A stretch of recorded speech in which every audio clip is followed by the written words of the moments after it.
WYMT Mountain News first at 4. Good afternoon, I'm Steve Hensley. First at 4, the holidays are known for giving back, but many outreach and charitable organizations would like to see this goodwill extended after the holidays. WYMT's Alyssa Williams has more on how we can give back beyond the holiday season. For many organizations like Cumberland Valley Domestic Violence Services in London, the Christmas season brings in much needed help. Our residents and our staff here, we're very blessed during the holidays. Community court advocate Valerie Smith says while they always appreciate the extra help, the need does not go away after the holidays. Even though we're very grateful for everything everyone does all the time, there's definitely always so much more that can be done. Kevin Smith, Southeast Regional Advisory Board member at God's Pantry Food Bank, says it is a similar story there. In the period after the holidays is when many families need the most help. This is sort of overall a higher expense time of year of putting presents under the trees. And so for those sort of reasons, we're seeing higher need after the holidays. Inspiring everyone to spread goodwill beyond the season of giving. In Laurel County, Alyssa Williams, WYMT Mountain News. Well, we will have resources on how you can give back to these organizations and others on our website at WYMT.com. If you had a live Christmas tree up this year, you can donate it undecorated to the Kentucky Department of Fish and Wildlife to be recycled. Fisheries biologists can use your live trees to create and enhance aquatic habitat for fish in local lakes. Actually, they collect about 7,000 trees from donations to build back a better habitat. Over time, woody structure in lakes degrades. And so there's a need to kind of enhance or replenish that habitat because it's very important for fish. It's very important for fish of all sizes and all ages and other aquatic organisms. For those interested in donating, there are more than 24 tree drop-off points across the state, including 12 in eastern Kentucky.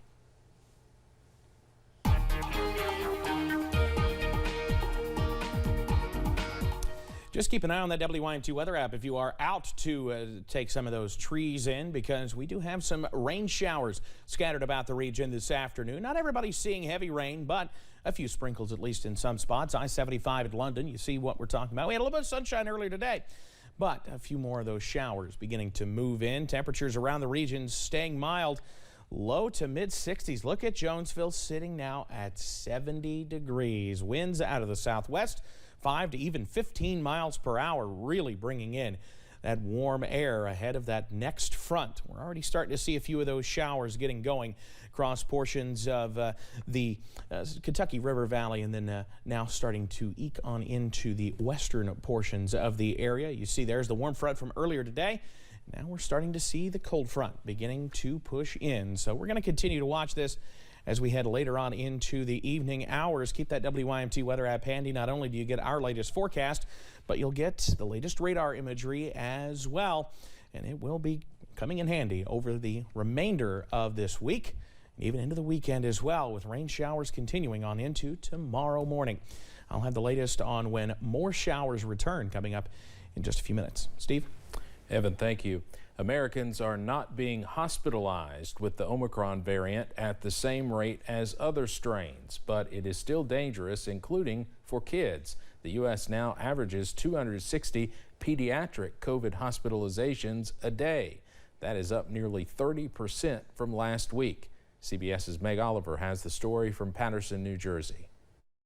As the Omicron variant continues to sweep across the Northeast, unvaccinated of all ages are at increased risk. In New York State, health officials say pediatric hospitalizations in New York City rose nearly fivefold from the start of December, and almost all of the children were unvaccinated. We need to get child vaccinations up. We need to get them higher than they are, particularly in the 5 to 11-year-old age group. In New York State, roughly 27% of 5 to 11-year-olds are vaccinated. Nationwide, that number falls to roughly 23%. New York Presbyterian Chief Pediatrician Dr. Sally Permar. The vaccine is so much safer than getting the virus itself. And so giving your child the vaccine keeps them safer than letting them get infected with this virus without any immunity from a vaccine. While hospitals typically see a rise in pediatric admissions this time of year, Dr. Permar says parents should take Omicron seriously. How serious are their symptoms? Well, serious enough to be admitted to the hospital, which again is an indication that this is not just a disease of adults. What do you think should happen in terms of reopening schools now that you're seeing a spike in cases among kids? Yeah, I think we know so much more about how to keep our children safe. And we also learned how devastating it is to keep children out of school. So I think we should use all the tools we have, implement vaccination for all the school kids, also use testing, also use masks and our typical hand washing and social distancing to keep kids in school, even with this rise in cases.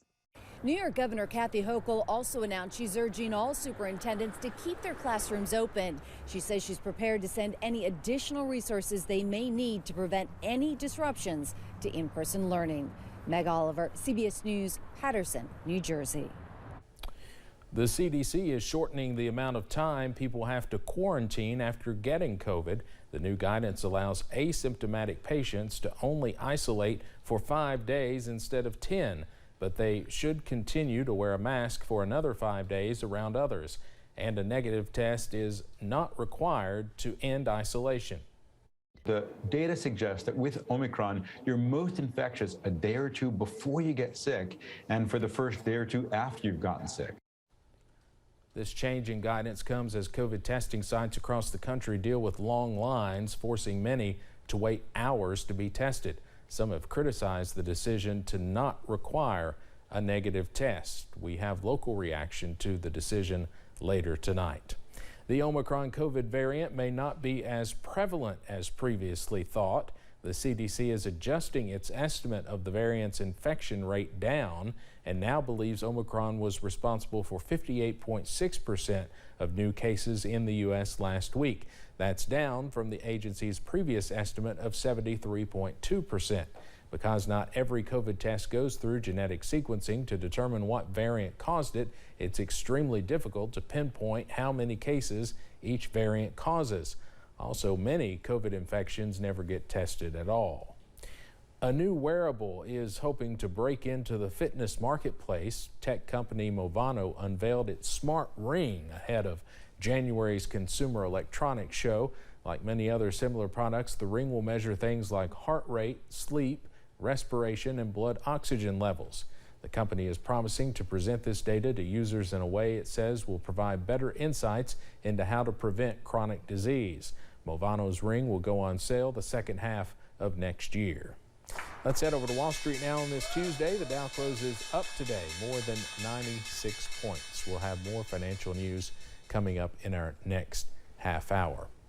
Americans could learn more about the U.S. Capitol riot next year. An aide to the January 6th Select Committee shared that lawmakers hope to have an interim report on their investigation ready by the summer and a final report done by fall 2022. However, the aide says this is a goal, not a deadline. Most of the committee's work has been done behind closed doors, including hundreds of witness depositions. Members have said they hope to present more of their work on the insurrection in public hearings in 2022. Still to come on First at 4, would you open your home to a stranger? That's what two women are doing from different sides of the Atlantic. And we have multiple chances for rain and storms to work in before the year is out. I'll have the very latest on everything on the way.